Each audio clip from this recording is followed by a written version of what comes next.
I know that ain't who I think it is.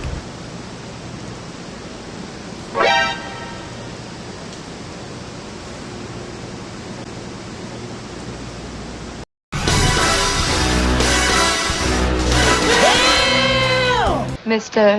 Doncic. Luka Doncic. Who does this man think he is? He showed up like someone who thinks they're Luka Doncic, except it's actually him. What is this car? This gravy baby ass car? Why didn't you tell me this man rolls like this? As a very unfashionable person, I find this very unsavory. The deepest parts of my subconscious are screaming at me to commence hating protocols. The reflex urge to initiate hate con 1 is strong. But Luka is an innocent bystander. I'm gonna instead use it on these Clippers. Can somebody tell me what the hell is wrong with Kawhi Leonard? What's your assessment of the game tonight? What do you do, baby? Daddy XE. Intercooler valves are destabilizing. Emergency repairs and another 2 years of load management are needed. He's looking at the paper like he didn't play himself. You can't straight up just talk about what went wrong in the game that you played in. And he mentions minutes restriction or just not playing the game, but he wanted to go out there and help the team. But you honestly just should have not even bothered and shouldn't have played, period. You had 4 turnovers. He didn't shoot the ball awfully, but he barely shot at all. He was 4 of 7 and he wasn't aggressive. He wasn't involved in really many plays throughout the majority of this game. I forgot he was even out there. If you're that much of a non-factor, why are you here? He didn't even look half of himself when he was out there. He was slow in transition.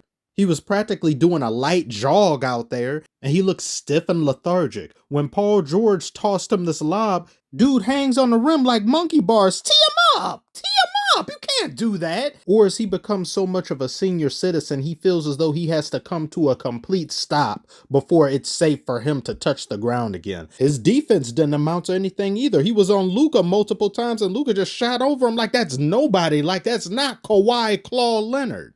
Mavs are a more athletic team, if anybody didn't know that already, and they're far more committed on the defensive end than the Clippers even dream of being. In the game, too, that I missed uploading a video about, Luka had numerous times where he was able to use his defense to shut down multiple players on the Clippers. Somebody in Luka who's gotten a lot of criticism for his defense, which is something I do believe he should be more consistent and far more consistent than he is, and it should be worked on. But doing what he did in that previous game is a step in the right direction that I think he can definitely continue. You can add that with so many other things he has at his disposal that he showcased in this game, being a conductor of the entire team, playing the orchestra, facilitating so many different lobs with downright beautiful passes. Jason Kidd said, "I've never seen anyone pass the ball like Luka, and he's that good." And I said, well, I mean, have you heard of Magic Johnson? Well, he didn't play against Magic, so I guess he means in the time that he's played and just been around the NBA and been a coach, he hasn't seen anyone pass as good as Luka. But what about LeBron? What about Jokic? That's probably just coach biases at the end of the day, but I do think Luka is definitely an elite passer and then some. And you had Kyrie, who didn't shoot the ball too well in the first half of this game, and he started to light it up in the second half, and he was just able to fall back, take a back seat, let Luka do his thing. He didn't get in the way, something that Kyrie has been criticized about in different teams that he's been on where, oh, he's too ball dominant, he's too this and that, and he just seemed really relaxed out there and comfortable despite him having a bit of a slow start and not being able to get his shot to fall. But when he did, my God, it was just like, damn, that was ridiculous. Not to mention he was in foul trouble early, so that could have definitely contributed to his slow start. And the Mavs picking up PJ Washington and Gafford, and you've got Lively to go along with them, really done great things for this team overall. Luka has multiple people he can turn to, weapons he can utilize, especially a Kyrie who can essentially lie in wait, get his shots without disrupting the offense. Everything works pretty smoothly, unlike the Clippers. And you know the person I mean, it's a mission of mine to go after him because I do not like him, but I can't do it again this game because he did pretty much better than everybody else on the team, being the system, the bearded system. I can't really say anything bad about him. He had some dumb turnovers though, like this right here. Oh no, let me get that. Oh no, don't worry, I got it. Oh. Then this weird thing happened where Kyrie gets called for a foul even though Harden's the one grabbing him. He does what I call pretzel fouls. If you get near him and he tries to embellish something just to get a leg up over you, you can and will become a pretzel with him, or you get tangled up with him. He does that a lot. It's irritating. But that's all I can really say bad about him. And as we go on, oh my God, Paul George, get that compost out of here. 3 of 11 from the field and 1 of 6 from three-point range. Way off is in layoff form, everybody. 'Tis the season. Paul George is one of the preeminent players in this league when it comes to inconsistency. The only thing you can count on is him letting you down. And as we move on to Westbrook, one thing you can count on for him for sure, he will give you his all and then some. He'll give you his entire soul on the court, but you can definitely count on him getting obnoxiously angry and short-fused for no reason and being perpetually hot-headed. This foul on Josh Green is a flagrant foul. But look what this dude says. Look, it's all ball. All ball? This man has Josh Green's head and the ball confused with each other. And does he help him up? Does he say sorry? Of course not.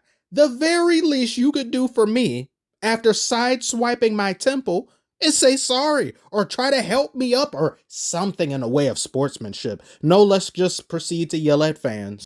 He and Luka were getting chippy with each other the entire game. Luka did overly embellish some things. There was one where he kind of fell out of bounds, but Russell didn't push him out of bounds. But then they had to look over. It's like, we have to see if it's a flagrant. It's like, he didn't do anything right there. So Russ is getting irritated. He's getting more and more irritated. He gets a technical to go along with his flagrant. He's trying to get a triple-double in the worst stats possible. The Clippers are losing the game in a big way, trying to make a run that isn't happening. Everything is stalled, so it all culminates into this. Look at woo boy! What? Look at him! He's rabid. Put a muzzle on him. Get your fucking hands off me! Kleber got pushed for no reason. He trying to push PJ Washington. Oh look! I just noticed that he pushed the ref too. PJ Washington came over with a straight face and pushed him like, man, get out of here. He stood up to Russ before he stood up to Brittany Renner. Let me stop. He isn't the problem here. Russ is. Russ had more fouls than points. He was 0 for 4 from three-point range and 0 of 7 for the night. Both Russes of both LA teams are putting up the same trash stats. What's up with 0 and 7? Nobody who's 0 and 7 should be angry at anybody. Be angry at yourself. He couldn't wait 6 minutes, 10 seconds, even though 6 minutes, 10 seconds in the NBA is like, what, the equivalent to 15, almost 20 minutes? Maybe he had to go to the bathroom and just felt like a technical was the quickest way to get there. I'm not sure. This was a sorry state of affairs. The Clippers somewhat had a meltdown before our very eyes, and they're only down 1 game. If they don't win this next one, the series is over.